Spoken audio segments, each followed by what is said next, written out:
পরিস্থিতিটা এতটাই খারাপ যাচ্ছে, ছোট্ট একটি কাঁটার মতো যেমন গলায় বিঁধে আছে, না পারছি উপড়াতে না পারছি গিলতে।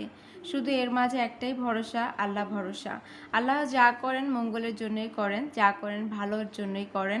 তিনি নিশ্চয়ই আমার জন্য উত্তম পরিকল্পনা করে রেখেছেন, যার কারণে আজ আমি যা ভাবছি, আমি যা চাইছি তা হচ্ছে না। আসসালামু আলাইকুম, হ্যালো এভরিওয়ান। আশা করছি যে যেখান থেকেই আমার ব্লগটি দেখছেন সবাই সুস্থ এবং ভালো আছেন। আল্লাহর অশেষ রহমতে আলহামদুলিল্লাহ আমরা আগের থেকে অনেক ভালো। পরিবারের সবাই তো অসুস্থ ছিলাম, এখন আস্তে আস্তে সবাই সুস্থ হতে যাচ্ছি। তো সুস্থ হতে যেও যেন অসুস্থ হয়ে পড়ছে এরকম আর কি। যেহেতু আমি জ্বরে পড়ার সাথে সাথে আমার দুই মেয়েও জ্বরে পড়েছে, তো আমি সুস্থ না হতেই ওরা যেহেতু অসুস্থ হয়ে পড়েছে, তো নিজের হাতে পায়ে শক্তি না থাকলেও কিছু করার নেই, বাচ্চাদের তো সামলাতে হবে। বিপদে কাউকে পাশে না পেলেও হাজব্যান্ডকে কিন্তু সবসময় পাই। বিপদ হোক আপদ হোক ভালো মন্দ যাই হোক না কেন, হাজব্যান্ডই কিন্তু সবসময় সাথে থাকে। তো আমি মনে করি যে একটা মেয়ের সব থেকে কাছের বন্ধু হচ্ছে তার হাজব্যান্ড, সব থেকে পাশে থাকার বন্ধু হচ্ছে তার হাজব্যান্ড। তো হাজব্যান্ডই হচ্ছে সব থেকে আপন একজন মানুষ, যাকে সবসময় সব পরিস্থিতিতে পাশে পাওয়া যায়। যাই হোক, এটা হচ্ছে রাতের ভিডিও, দুদিন আগের রাতের ভিডিও। মেয়েকে নিয়ে গিয়েছিলাম ডক্টরের কাছে, বড় মেয়েকে। তো মেয়েকে ডক্টর দেখিয়ে বাসায় আসতে না আসতেই ছোটো মেয়েও জ্বরে পড়ে গেছে। তো সারা রাত মানে বিরক্ত করছিল অনেকটা সময়। তো আমি যেই সিনকে থালি বাসনগুলো ধুচ্ছিলাম, এখন প্রায় হচ্ছে 12টা পার হয়ে গিয়েছে। শুনেছি সিনকে নাকি বাসি এটো থালা বাসন আর কি জমিয়ে রাখতে হয় না সকালের জন্য, এতে নাকি সংসারের অমঙ্গল হয় আর হচ্ছে যে অভাব অনটন লেগেই থাকে। চেষ্টা করি যত সমস্যা হোকই না কেন, যত অসুবিধায় পড়ি না কেন, রাতে সিনকে যেন এটো থালা বাসন না থাকে ধুয়ে রাখার চেষ্টা করি। আর যেহেতু মেয়ে অসুস্থ, তার মধ্যে সকালে উঠে কাজগুলো করতে পারবো কি না, কয়টা বেজে যাবে তারও ঠিক ঠিকানা নেই, তাই আর কি।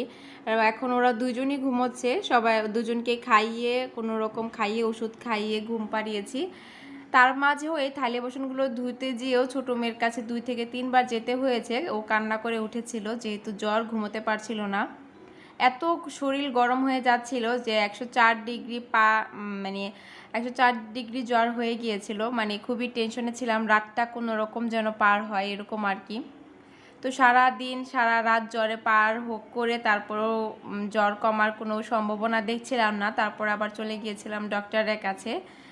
যাই হোক, এখন হচ্ছে যে আমি থালি বাসন ধোয়ার পর সিঙ্কটা একটু ক্লিন করে নিচ্ছি।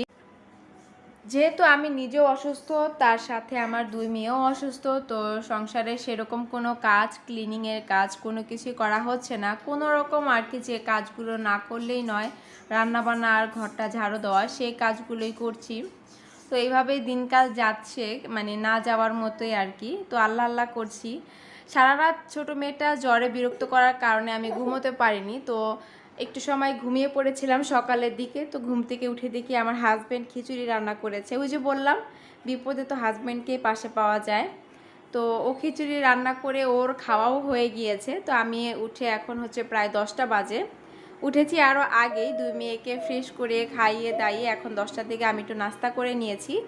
আর এখন হচ্ছে প্রায় 1:45 বাজে। তো 1:45 বাজে আমি এখন হচ্ছে আমার বাসি যেই তেনা খাতাগুলো হয় না ছোট বাচ্চাদের, সেগুলো আর কি ধুয়ে রোদ দিলাম।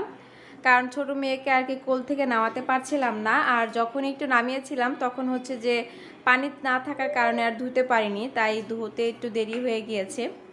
তো ধোয়া শেষ করে এগুলো একটু রোদ দিয়ে নিয়েছি। গাছে পানি দেওয়া হয়নি, বিকালের দিকে আজকে গাছে পানি দিয়ে দিব। গাছের গোড়াগুলোও কেমন শুকিয়ে গিয়েছে, এত প্রচণ্ড রোদ। তো এখন প্রায় হচ্ছে 2টা বাজে, 2টা পার হয়ে গিয়েছে। আমি এসেছি কিচেনে। ফাঁকে ফাঁকে এগুলো আর কি কুটা বাছা করে রেখেছিলাম, যখন একটু সুযোগ পেয়েছি তখনই ভাজি কেটে রেখেছিলাম, আবার হচ্ছে যে পেঁয়াজ মরিচ কেটে রেখেছিলাম যেন এসে সুযোগ মতো রান্নাটা করতে পারি। তো এত পরিমাণে বিরক্ত করছে যে আমার বড় মেয়ে কখনো জ্বর হলে এত বিরক্ত করতো না, ছোট মেয়ে যতটা বিরক্ত করছে।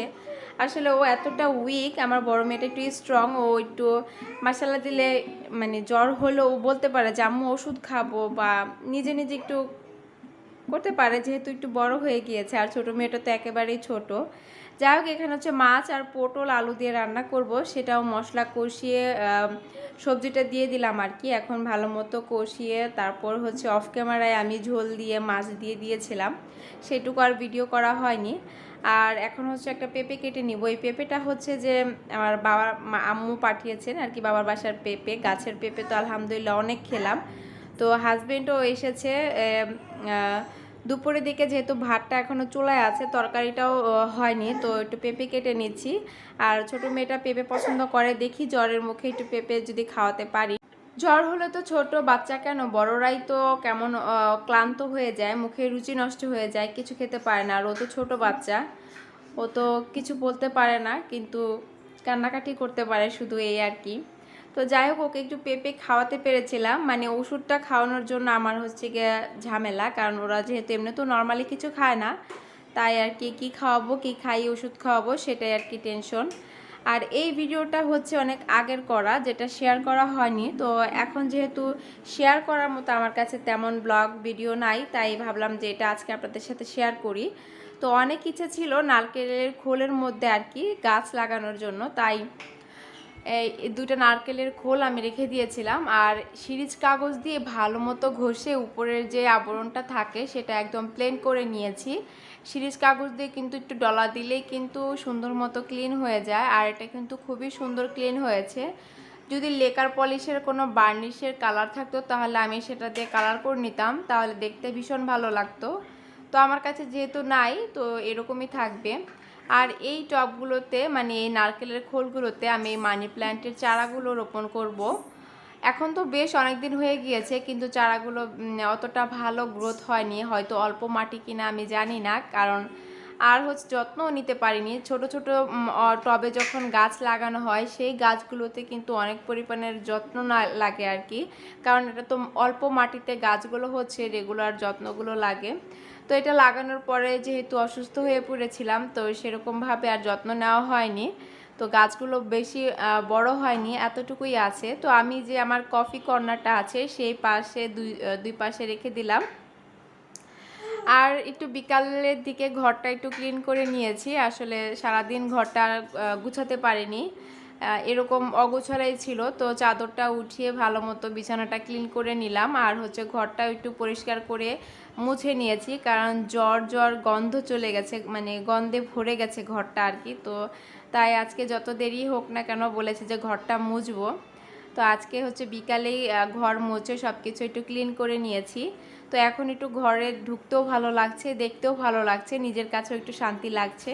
সবার সুস্থতা কামনা করে আজকের মতো এখানেই বিদায় নিচ্ছি। আল্লাহ হাফেজ, আসসালামু আলাইকুম।